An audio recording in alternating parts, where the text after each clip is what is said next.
Bonjour, donc je passe maintenant la parole à Dr Azirar qui va présenter sa communication orale intitulée Bébé face à l'écran à propos de son cas.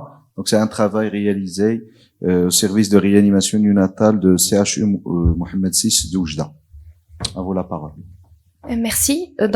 Bonjour. Permettez-moi de vous présenter la synthèse de notre travail intitulé Bébé face à l'écran. On va entamer le plan standard. En guise d'introduction, comme vous le savez, la révolution numérique a radicalement changé notre société en introduisant les écrans dans notre vie quotidienne. Donc, au Maroc, la quasi-totalité des foyers est équipée d'une télévision offrant un large choix de chaînes, y compris pour les enfants. Tandis que l'utilisation croissante d'autres écrans, tels que les téléphones portables, les ordinateurs et les tablettes, est devenue courante. Malheureusement, les enfants ne sont pas épargnés par cette exposition massive aux nouvelles technologies.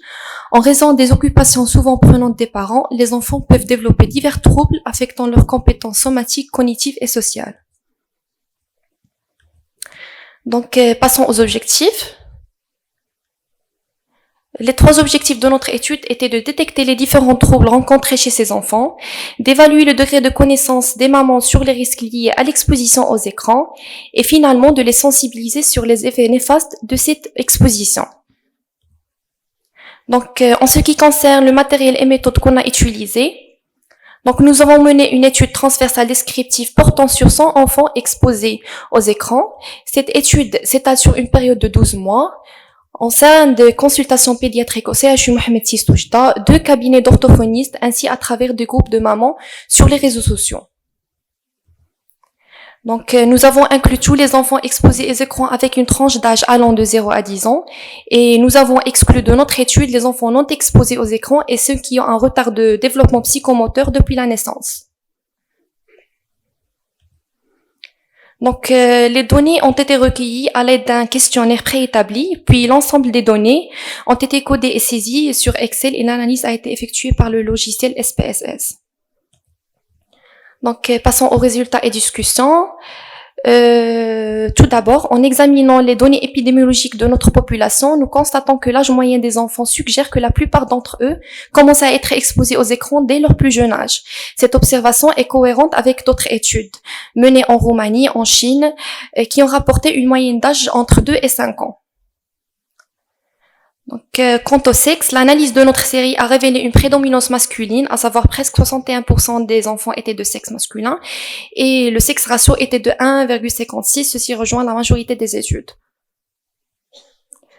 Les durées d'exposition aux écrans varient entre les études en raison des disparités dans les conditions de vie des populations étudiées. En ce qui concerne l'accompagnement des parents, seulement 32% des enfants dans notre étude bénéficient de la supervision de leurs parents pendant l'utilisation des écrans.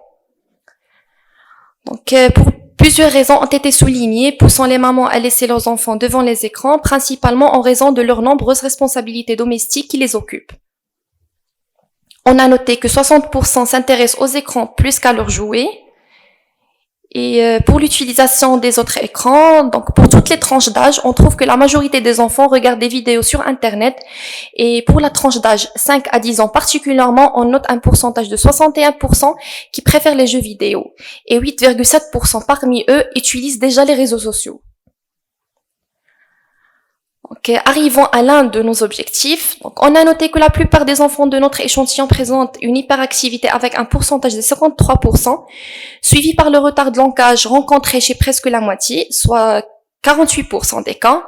Par la suite, on trouve que 42% sont agités, 35% ont des troubles d'attention, 30% souffrent d'une irritabilité, 29% des troubles de sommeil, des cas de violence ont été notés avec un pourcentage de 26% et avec des pourcentages minimes et égaux, on note des cas d'obésité et des cas de convulsion chez 5% des enfants. Et le plus effrayant, le 1/4 des enfants, soit 25% de notre étude, ont développé des traits autistiques. Sinon, 12% des cas n'avaient aucun trouble.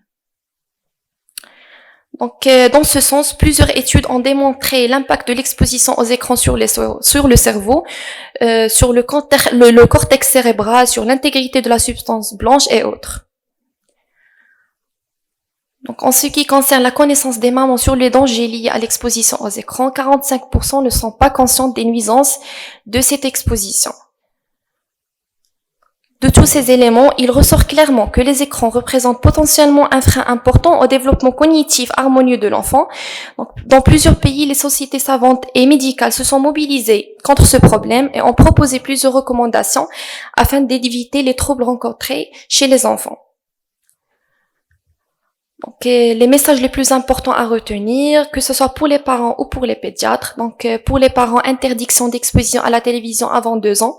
Entre 2 et 5 ans, exposition moins d'1 heure par jour, mais avec accompagnement et surtout pas de télévision pendant les repas ou avant les couchers. Et pour les pédiatres, les recommandations reposent surtout sur la sensibilisation des parents sur l'usage abusif des écrans. Donc, pour conclure, la surexposition aux écrans chez l'enfant pourrait devenir un réel problème de santé publique, étant donné le grand nombre d'enfants concernés. Donc, en effet, que l'on soit adulte ou enfant, l'impact des écrans sur la santé est non négligeable. Les problèmes développementaux, l'obésité, les comportements antisociaux sont autant de nuisances que peuvent induire les nouvelles technologies. Au Maroc, nous commençons juste à nous rendre compte du danger d'une utilisation abusive des écrans, donc chez les enfants, et certains pays comme la France ou les États-Unis sont en avance sur le sujet et ont déjà mis en place des campagnes de prévention importantes. En regard de cette étude, il nous paraît nécessaire de développer nous aussi notre propre prévention afin de limiter l'impact négatif d'un usage déraisonné des écrans sur nos enfants. Et merci pour votre attention. Très bien, donc nous